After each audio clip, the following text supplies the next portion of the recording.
The Mongol horde stretched across the horizon like a dark tide, their war horses stamping impatiently as morning mist clung to the rolling plains. Generals barked orders in harsh voices while soldiers checked their composite bows and polished their curved sabers. They had conquered kingdoms with the same unstoppable force, sweeping across continents with their lightning cavalry charges. Today would be no different, or so they believed. Behind the ancient fortress walls, defenders watched the approaching storm of horsemen with hearts pounding like war drums. These were no ordinary soldiers but elite foot archers, their longbows taller than a man and arrows fletched with deadly precision. They had spent months preparing this killing ground, turning every stone and shadow into instruments of death.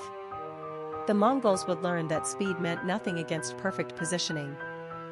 Master bowyer Aldrich worked through countless nights, his weathered hands shaping death from living wood. Each bow was carved from sacred yew, its limbs bent with the patience of centuries. He pressed feathers carefully onto arrow shafts, knowing that each fletching would guide steel points toward Mongol hearts. These weapons were not crafted for glory but for the grim mathematics of survival against overwhelming odds. Young Thomas struggled against the bow's tremendous draw weight, his arms trembling as he held the string to his cheek. The weapon was nearly his own height, requiring strength that few possessed. Arrow after arrow found its mark at impossible distances while veteran instructors nodded approval. They trained not for tournaments but for the moment when their arrows would blot out the sun like a deadly rain. Mongol scouts raced ahead of the main force, their sharp eyes picking out details that lesser men would miss. The fortress seemed quiet, its walls manned by what appeared to be skeleton crews. They reported back to their commanders with confidence, believing the defenders were already broken by fear. Such was the reputation of the Mongol war machine that surrender often came before the first arrow flew. Inside the fortress walls, commanders gathered around crude wooden tables lit by guttering candles. Maps showed every inch of the surrounding terrain, marked with symbols representing hidden pits and concealed archers. They had studied Mongol tactics for months, learning to anticipate every maneuver. The enemy would advance in their usual formation, confident in their superiority, never suspecting the trap that awaited them. The Mongol War Council convened beneath silk tents that flapped in the rising wind. Generals debated the best approach, their voices sharp with tactical precision. They would breach the walls within hours, their cavalry sweeping through the gates like scythes through wheat. No fortress had ever withstood their assault, and this one would prove no different. Their confidence was absolute, their experience unmatched. As dawn broke through the overcast sky, foot archers took their positions along the ancient walls. Each man carried 60 arrows in his quiver, enough for 2 volleys before the Mongols reached the gates. They wore simple leather armor, preferring mobility to protection. Their weapons were their shields, and their skill was their armor. Below them, the killing ground waited with patient hunger. The Mongol cavalry advanced like a thunderstorm given form, their horses' hooves drumming a death march across the earth. They rode in perfect formation, each warrior knowing his place in the killing machine.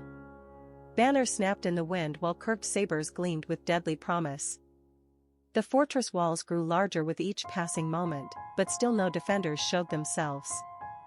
They would learn the price of cowardice. Beneath the seemingly solid ground, death waited in cunning disguise. Pit traps yawned invisibly beneath carefully placed branches, their bottoms bristling with iron-tipped stakes. Engineers had worked through the night, ensuring each mechanism would function perfectly when Mongol feet triggered them. These were not the traps of desperate men but the calculated preparations of those who understood that victory belonged to the clever, not merely the strong. In the fortress courtyard, archers made final preparations with methodical precision. Bowstrings were checked for fraying, arrowheads inspected for balance. Quivers were arranged in neat rows while commanders walked among their men, offering quiet words of encouragement. Each archer knew his role in the coming battle, understanding that their collective skill would determine whether their families lived or died. The weight of responsibility settled heavily on their shoulders. The Mongol advance reached its final stage as cavalry thundered toward the fortress gates. Warriors raised their voices in battle cries that echoed across the plains, their confidence unshakable. They had breached 1,000 walls with such charges, scattering defenders like chaff before the wind. The fortress seemed small now, its walls inadequate against the momentum of their charge. Victory felt inevitable, written in the very thunder of their approach. Along the fortress walls, archers stood motionless as statues, their breathing controlled and steady. Each man had chosen his position carefully, knowing that his arrows would need to find their marks at extreme range. They gripped their weapons with hands that showed years of practice, fingers knowing exactly how much pressure to apply. Below them, the killing ground waited with perfect patience, ready to claim its first victims. The Mongol charge reached its crescendo as cavalry thundered directly toward the fortress walls. Warriors leaned forward in their saddles, sabers raised high, their battle cries drowning out all other sound. Horses stretched their powerful legs to maximum stride, covering ground with devastating speed. The gates loomed ahead, seeming to grow larger with each heartbeat. They could already taste the victory that awaited them beyond those walls. At precisely the right moment, fortress walls erupted in a storm of arrows. Hundreds of shafts soared through the gray sky like a deadly rain, their flight paths tracing perfect arcs toward the charging Mongol cavalry. Archers drew new arrows with practiced efficiency, knocking them immediately as their comrades continued the relentless barrage. The first volley found its marks with devastating accuracy, punching through leather armor and finding vital organs with surgical precision.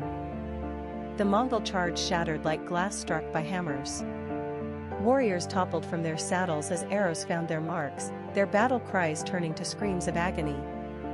Horses reared in panic, their riders struggling to maintain control while death fell from above. The fortress walls had erupted into a killing zone, every arrow finding its target with deadly accuracy. The confident advance became a desperate retreat as survivors realized they faced something entirely new. As fleeing Mongols stumbled across the courtyard, the ground betrayed them with mechanical precision. Hidden pit traps sprang open, swallowing warriors whole as sharpened stakes claimed their victims. The traps had been carefully positioned to catch those who broke from the main charge, their mechanisms triggered by the first to fall. Screams echoed from the concealed holes while archers above continued their deadly work, turning the fortress grounds into a maze of death. Without pause, fortress archers prepared their second devastating volley. They drew their massive longbows with practiced ease, muscles honed by months of training responding with mechanical precision. Each arrow was nocked with care, its flight path calculated for maximum effectiveness. They had trained for this moment, knowing that 2 volleys might be all they would have before the Mongols recovered their courage. Every shot would need to count. The Mongol cavalry attempted to regroup under the relentless arrow storm, their legendary discipline beginning to crack.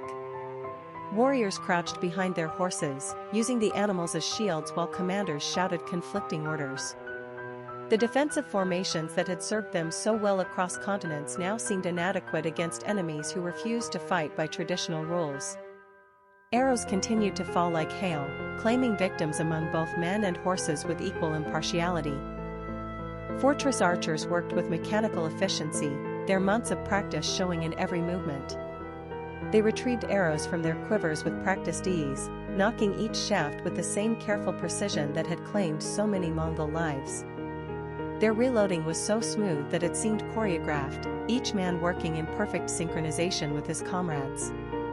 They had become something more than soldiers, transforming into instruments of death that sang with arrow songs.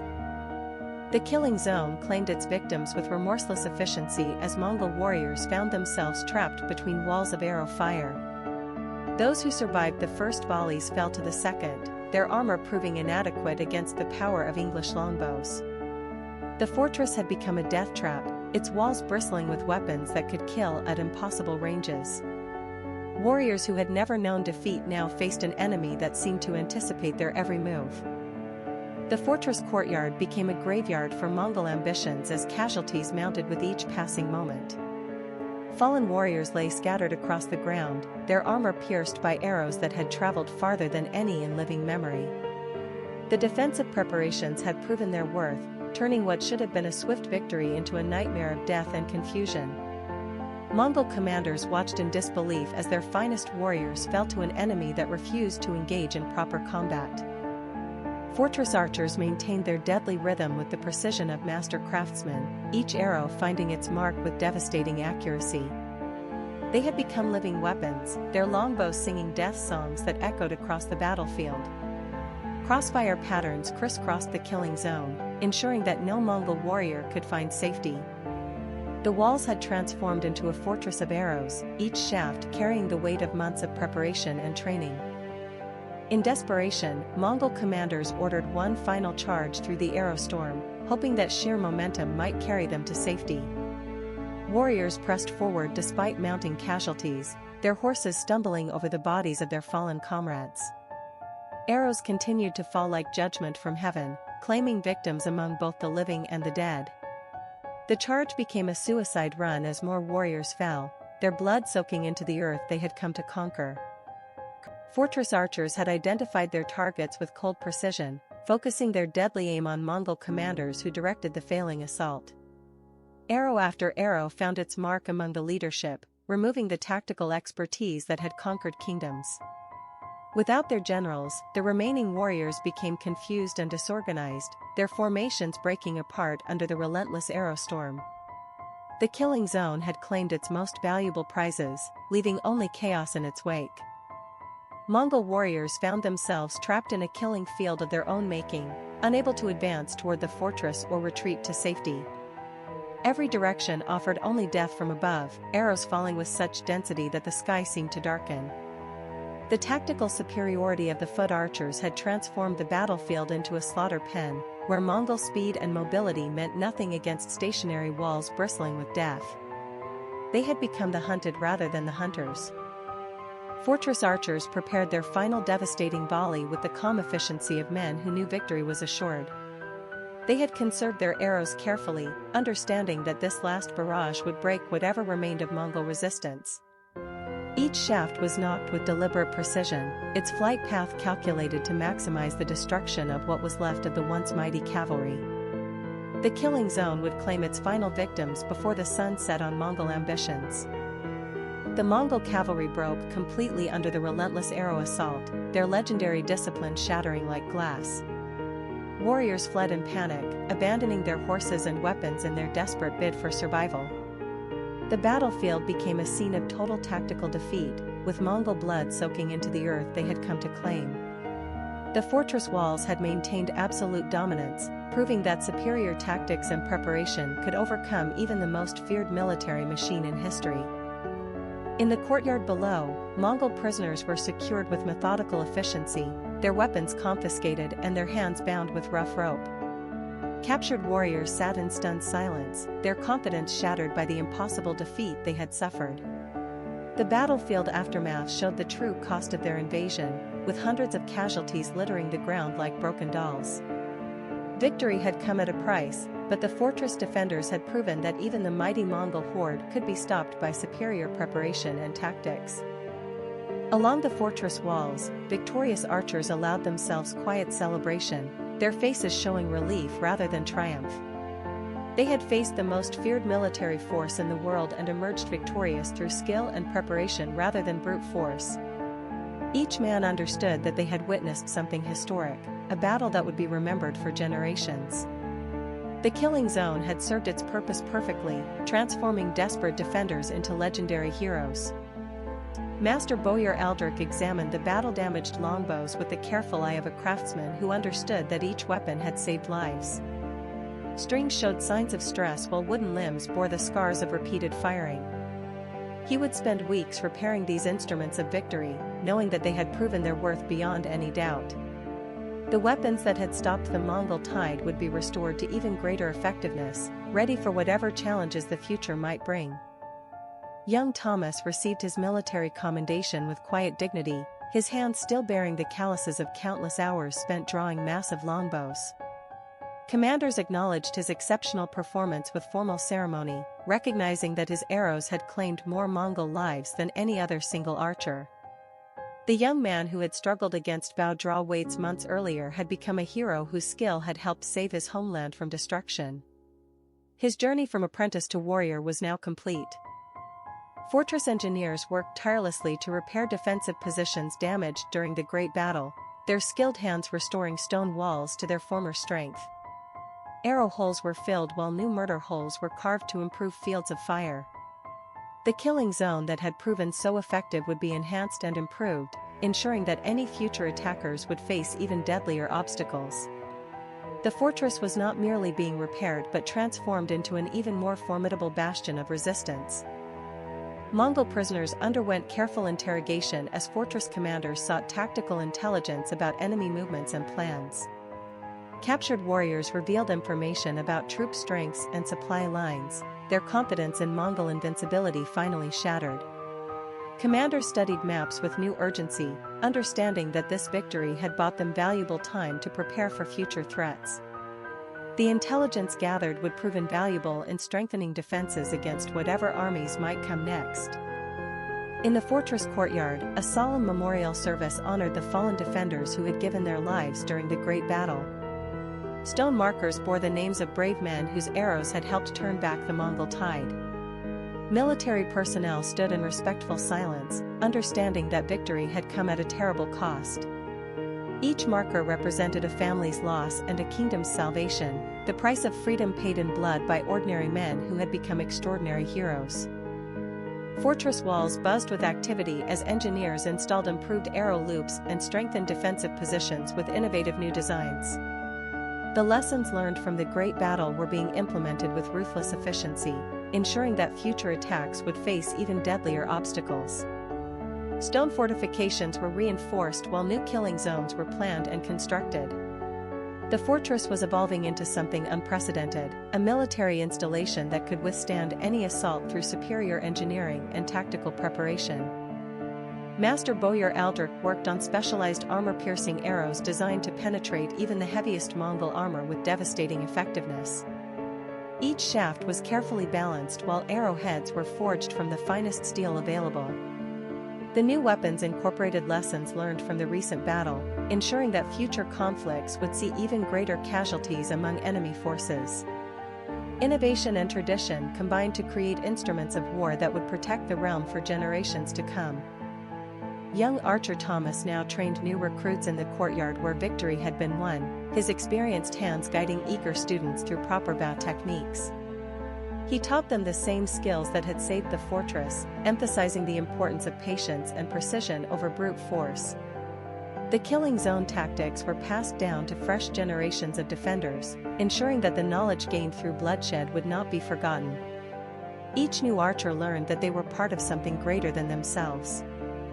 Inside the fortress walls, commanders studied detailed maps showing potential future conflicts and regional threats that might challenge their defenses. The Mongol defeat had bought valuable time for preparation, but intelligence reports suggested that other armies might attempt similar invasions. Strategic planning sessions analyzed every possible approach while defensive schemes were refined and improved. The fortress was not merely recovering from victory but preparing for the challenges that victory had inevitably attracted. Fortress walls now displayed upgraded archer positions equipped with enhanced longbows that incorporated the latest military innovations. Each weapon had been carefully crafted to maximize range and accuracy while reducing the physical strain on archers during extended battles. Defensive fortifications showed improved technology that made the killing zones even more effective than before. The fortress had evolved from a simple defensive structure into a sophisticated military installation that could devastate any attacking force. Mongol prisoners labored under military supervision to improve the very fortress that had defeated their army, their skills in construction and engineering now serving their conquerors. They built stronger walls and deeper pits while expanding the killing zones that had claimed so many of their comrades. The irony was not lost on anyone as former invaders strengthened the defenses that would protect against future Mongol attacks. Their captivity had become a form of penance for the destruction they had intended to inflict. The fortress courtyard had been expanded to accommodate enlarged training facilities where military personnel practiced advanced techniques under the guidance of veteran instructors.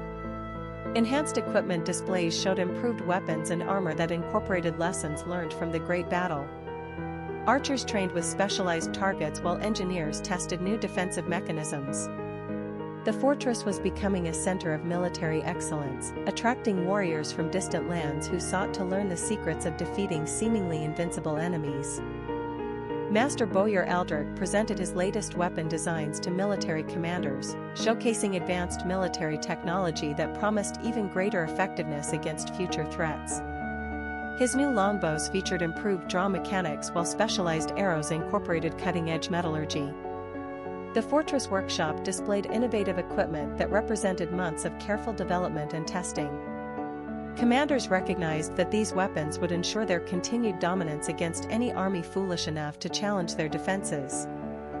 Young archer Thomas now led a specialized archery unit composed of the kingdom's finest marksmen, his experience in defeating the Mongols making him an ideal commander for elite soldiers.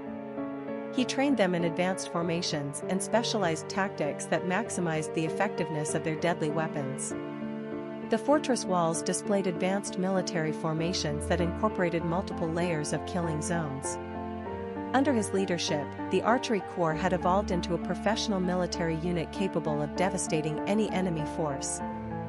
Inside the fortress walls, diplomatic negotiations with neighboring kingdoms focused on alliance strategies that would strengthen regional defenses against common threats. Military commanders discussed treaty terms while detailed agreements were carefully drafted and signed. The fortress' reputation for defeating the mighty Mongol horde had attracted attention from rulers who sought similar protection for their own realms. Diplomatic alliances would ensure that the tactical innovations developed here would spread throughout the region, creating a network of nearly impregnable fortifications. Fortress walls welcomed international military observers who came to study the defensive innovations that had proven so devastatingly effective against the Mongol invasion. Foreign dignitaries examined every aspect of the enhanced fortifications, seeking to understand how stationary archers had defeated the legendary Mongol cavalry. The cutting-edge technology displayed throughout the installation represented years of careful development and testing.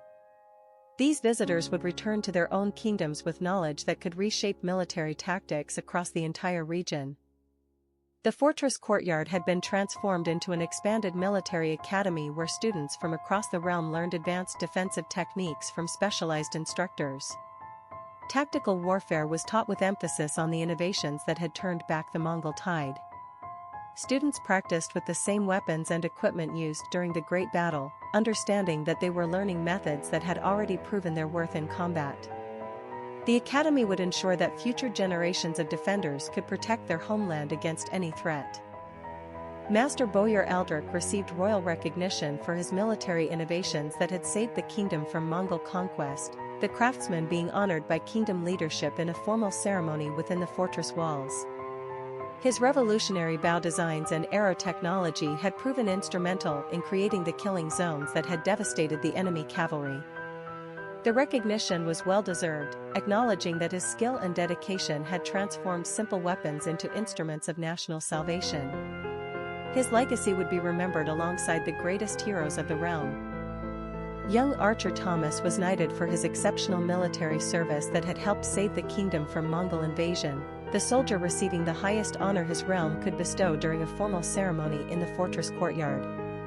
His skill with the longbow and tactical understanding had proven crucial during the Great Battle, with his arrows claiming more enemy lives than any other single warrior. The knighting recognized not just his individual prowess but his leadership in training new generations of defenders who would protect the realm for centuries to come. The fortress now displayed completed defensive enhancements that represented the ultimate in fortification technology, every improvement incorporating lessons learned from the Mongol invasion. The killing zones had been expanded and perfected while new weapons systems ensured that any future attackers would face even deadlier obstacles. The military installation had evolved into something unprecedented, a fortress so well defended that it could withstand any assault through superior engineering and tactical preparation. Victory had transformed into permanent security. Under peaceful overcast skies, the fortress walls maintained their eternal vigilance while military personnel stood ready to defend against any future threats. The killing zones that had devastated the Mongol horde remained in perfect readiness, their deadly efficiency undiminished by time.